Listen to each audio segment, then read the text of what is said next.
Everyone is still looking for answers. They're still trying to make sense of the whole thing, the Delhi gang rape incident. And I've been meaning to get, so I've tried to get, several different voices on it, on the legal side, on the policing side, even on the sociology side to figure out gender inequity. And this morning I have a psychologist with me, Pulkit Sharma. He's a clinical psychologist, and his areas of special interest are psychoanalysis, growth and personality development, trauma, unconscious conflicts. He works with the police quite a bit, and he's with Wim Hans. He's a consultant clinical psychologist over there, and apart from that, he's contributed a lot of articles and input for a lot of newspapers and leading newspapers, and he's authored 16 research papers in psychology. He's a coordinator for promoting mental health in street children at Don Bosco. And he's done a whole lot of stuff, conducted workshops, guest lectures, etc., etc. He's with me this morning, okay? And I want to establish the kind of person I have with me on the show this morning. Pulkit, good morning. How are you doing? I'm doing very fine, thank you. Okay, I hope that was a solid introduction. That was too solid an introduction. Right. So, coming down to this, which everyone, I think, like I said, is still trying to make sense of these 6 guys. Yeah. Right? I mean, 6 people who are currently... apparently they're really scared where they are. They ought to be now. Yeah, they ought to be now. But how do you get scared now and are so brazen at the time when you're attacking someone? How do you do that? True. See, these people, victimizers like the ones we've had, they have a very peculiar mindset. Okay. Okay, and I'll just reflect a bit on that. See, very common characteristics that these people have generally are, one... Yeah, we're trying to draw a picture, right, of this person. One, they are like very impulsive. Like most of us will have like many fantasies, many wild wishes, but we keep them in check. We don't act on them. Okay. But these people, they find it very hard. I would say that they have minimal self-control at times. That they have not yet developed, so they can be very raw, aggressive, sexually they can be very raw. Working with their baser instincts. Yeah. And then alcohol only allows them allows it to escalate. Right. Secondly, it so happens that these people are also, I would say, very narcissistic in some sense. That they don't have empathy or sensitivity for other people. Okay. They just consider people as need-satisfying objects. Something they can simply use and throw. So that's why I think everyone is stuck by this thing that how can someone be so barbaric and so brutal? These people are. Yeah, the brutality of the crime is astounding. Certainly, because they are not seeing the other person as a human being, but as simply a thing. Yeah, an object. An object. Yeah. Thirdly, that they also have high disregard for rules, regulations and conventions. There's something very close to what we in technical terms at times call psychopathic or antisocial personality structures. So they think that I would also say that in their childhood, in their young age, most of these people have been bullies. They have been out of school. They have who tampered with the law. Possible that they've been abused themselves. Yeah. True. Right? That's turbulent, tumultuous homes, domestic life. Certainly. Because it so also happens, that when you carefully look at a victimizer from their background, in most backgrounds you will find a history of trauma. Because you have to get a very unfortunate experience to lose out on empathy and sensitivity, which is a part of basic human nature. Right. Okay. If you've not been shown any, then how are you going to?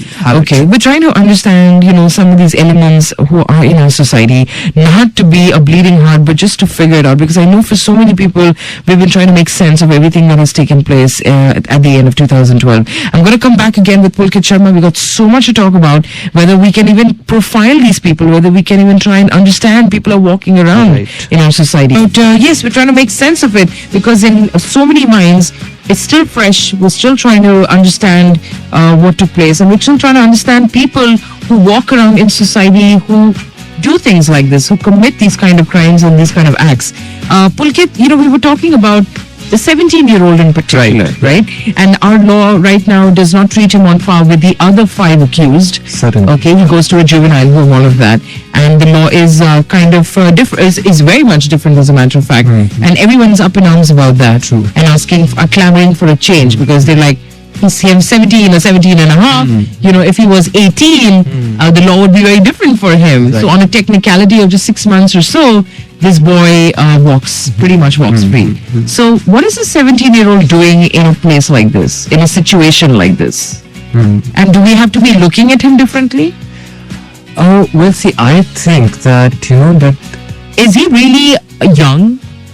A child? see, it is very difficult to say, and I think that the law needs to relook at this, you know, because you cannot simply have a very arbitrary point that, you know, that if someone is 17 years, 6 months or 10 months, he's given a totally different deal. And the moment, say after 2-3 months, that person turns 18, is given a very different deal. Now, how do you explain that? How can someone change so much in like 5 months or 6 months or 2 months? So radically, yeah.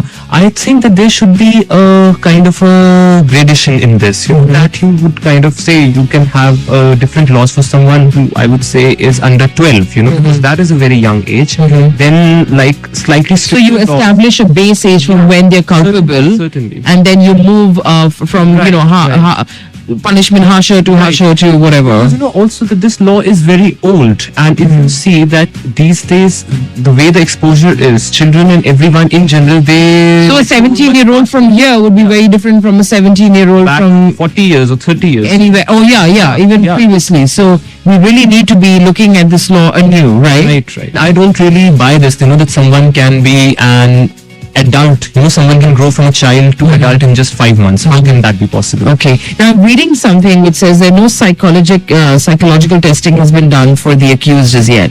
Right. Isn't that necessary? I mean, shouldn't we I be think that understanding this better? I think that that's necessary from several perspectives. You know, firstly, we need to have an understanding of the criminal mind so that we can plan, you know, better punishments. We can plan better prevention. We can equip people better to identify and deal with these people. If we are kind of, you know, if we are at the end of the day, if someone also wants to talk about reforms, you also need to have a baseline that this is this person's baseline, and after This the is what he punishment or requires. reforms, this is the change we are looking for. Right, You know, you right. can't simply put someone in for 4 years or 5 years and then say Basically, the more I look at it, the psychology is very critical. In fact, to be applied to criminal behavior. Yeah. Right? It certainly is, Okay. and I think that we also need the understanding of, you know, the criminal mind, so as to also make the potential victims more aware. You know, that how can they identify such people? How can they deal with such people Right. if they are, you know, in such situation? Right. We'll talk about that. Can you spot an antisocial element? Can you even know who we're dealing with when we get about our regular lives? Is it possible? It is very difficult, but I think that if you pay a lot of attention to it over a period of time, you can develop certain skills, you know, Okay, to so wait. identify. I know I don't want to rush you, but we are limited. So if you were to really quickly, just mention some certain characteristics that one should look out for. Right. See, most of the times these people would be, as I said, that they would come across as very impulsive. They would at times have a certain charisma around them, right? And then they would be also, I think that, when we are trying to identify someone like that, I'll come to it. It's a very important thing. One should also pay attention.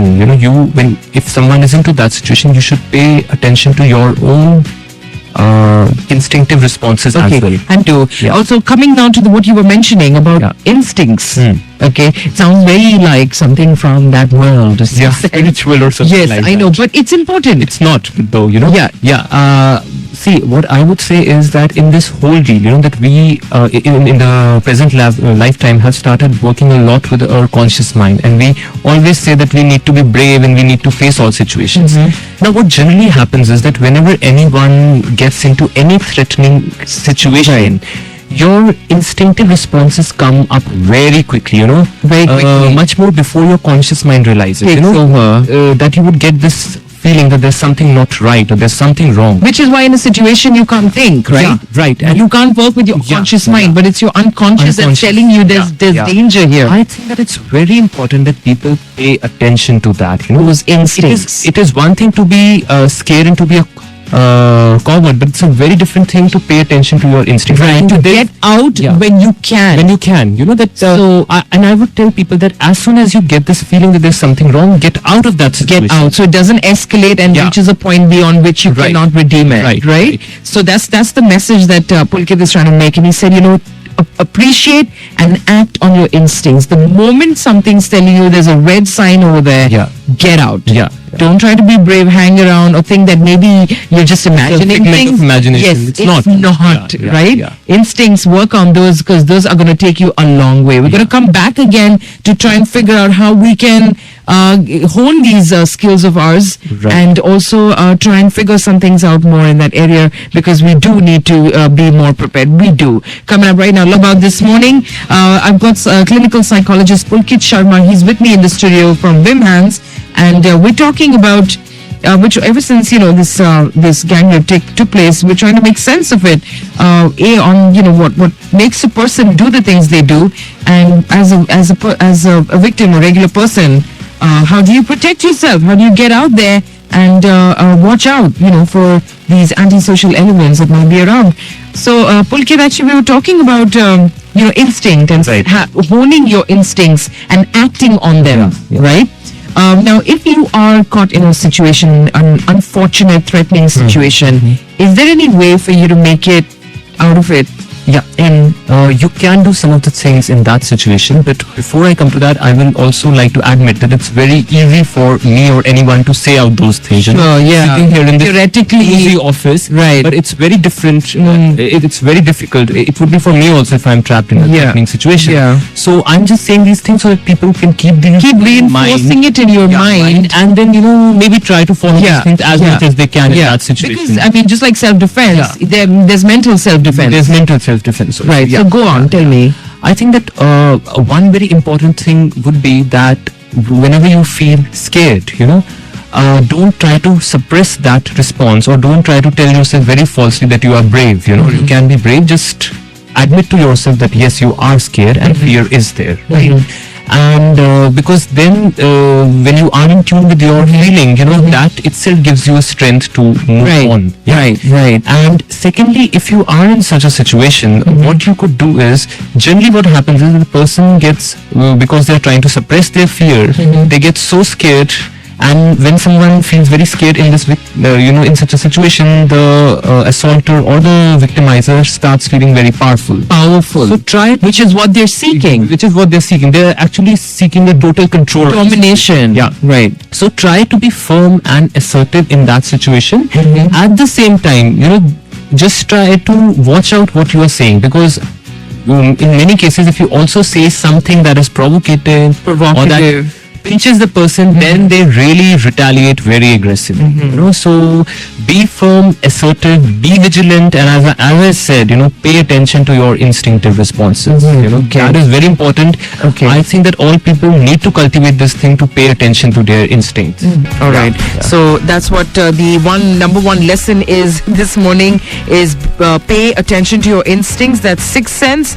There's something there in that, okay? And act on it, all right? Don't disregard it, or don't brush it off, Right. or wish it away, because that's not the way to go. And admit fear in a situation, in a potentially threatening situation, and be firm and assertive. Try and work as rationally from your rational mind. Keep these things, these little lessons in your mind. It helps, okay, to keep telling yourself. Am I right, Pulkit? Right, yeah. All right. Thanks so much for taking the time out, Pulkit. I appreciate, and I'm sure there'll be a lot of reasons why you'll be coming back into the studio at this early hour. Thank you so much. I loved being here, and I really appreciate your attempt to take up this topic. No, that's just what I do. It's my job anyway. We'll be back after these messages.